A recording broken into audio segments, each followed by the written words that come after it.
Hello viewers, and welcome to today's episode of the Mrs. Amma Show. It is Money Fridays, Money Talk Fridays. And on today's episode, we're going to be addressing small business owners. So really providing three tips to small business owners on how to obtain financing, or 3 tips on how to manage money in their small business. So if you are new to my show, welcome. Don't forget to hit the subscribe button. This is where you get useful tips and guides, guides and tips and bibs and bobs on how to generate wealth, on how to imbibe a culture of savings, and how to be on our way to financial security and freedom. So welcome again, hit the subscribe button and stay on the notification.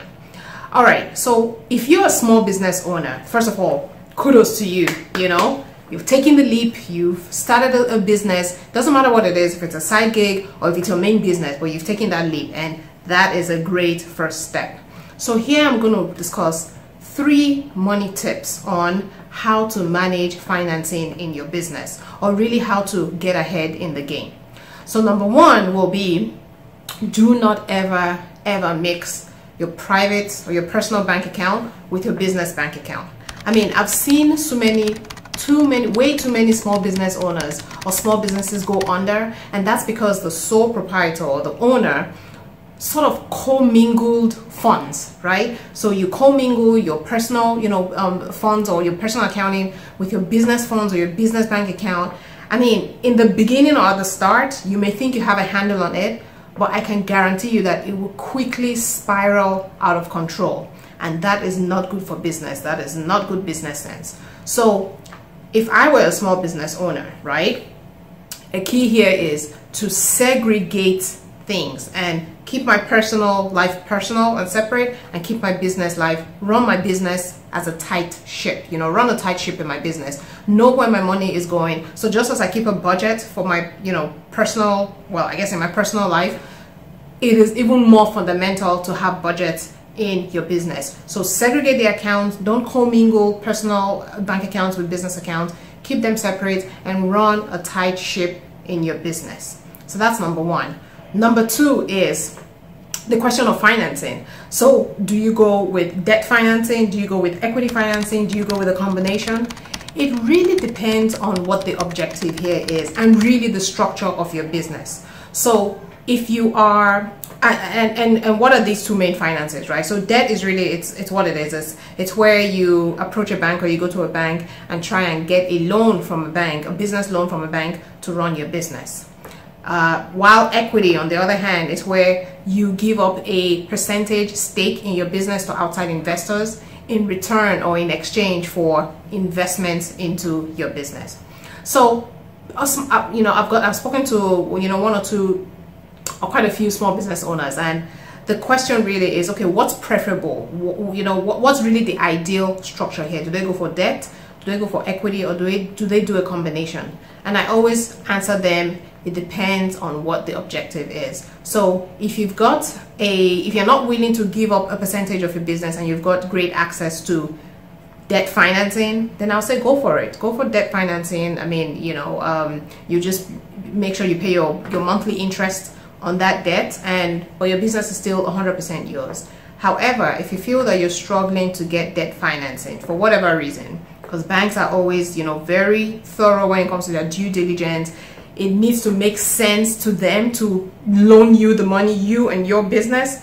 So in the event that you're struggling to get debt financing, then it probably wouldn't hurt to give up a percentage stake in your company to outside investors for that investment.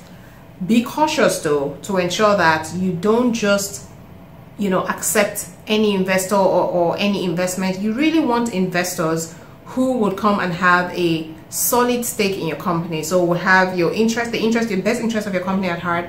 They would have a good network, right, to introduce your business to. Basically, you want someone who will come and help your business flourish, whether it's besides providing financing, so bringing in expertise or bringing in their own network, or introducing you to key customers and just things like that. So you want investors who really have a stake, besides just the financial part of it, really have a stake in making your business flourish.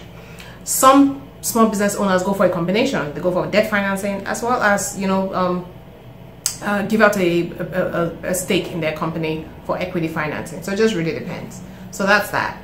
3 is alternative sources of financing. Now, besides your more traditional or conventional, you know, debt and equity, there are other, you know, various alternative sources of financing. So take, for example, if you have a business that is working capital intensive, so you've got working capital such as, you know, accounts receivables. Let's say you're a manufacturing company, right? So you've got account receivables, you've got inventory of what you manufacture.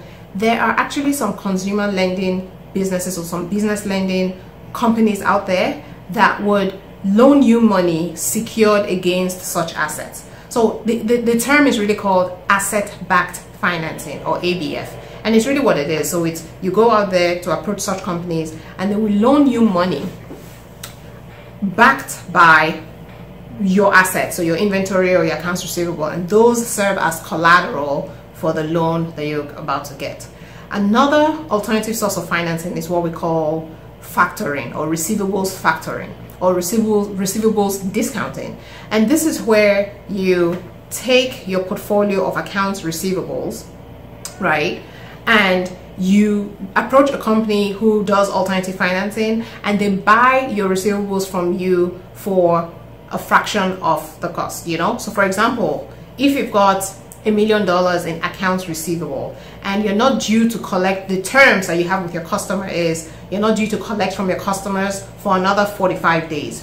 You can actually go to such lending companies today, go to them, approach them, take your portfolio of receivables, you guys, you know, you hash it out, and at the end of the day, they could decide to buy that portfolio, so that $1 million portfolio of receivables, and they could decide to pay you, you know, $950,000. So instead of paying you $1 million, they pay you $950,000. And really the difference, or the delta, which is the $50,000, is really just the fee you pay for having that service. It's called the discounting fee.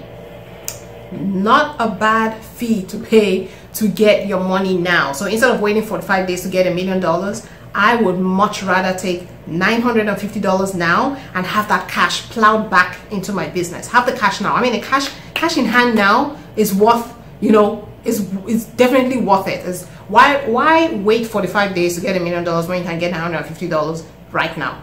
So it's an excellent way. In short, many small businesses and even medium-sized businesses finance their companies this way. It's an excellent way to get cash right now, put back into operations in your company, and, you know, just keep running your operations and keep running a tight ship. Not a bad idea. So so these are the 3 tips. One is, you know, segregate personal funds from business funds.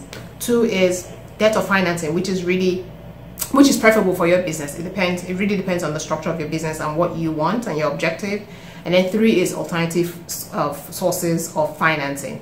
Definitely explore beyond the more conventional sources of financing, so like your asset-backed financing, or factoring receivables, or receivables discounting. These are just some of the alternative sources of funding that are out there.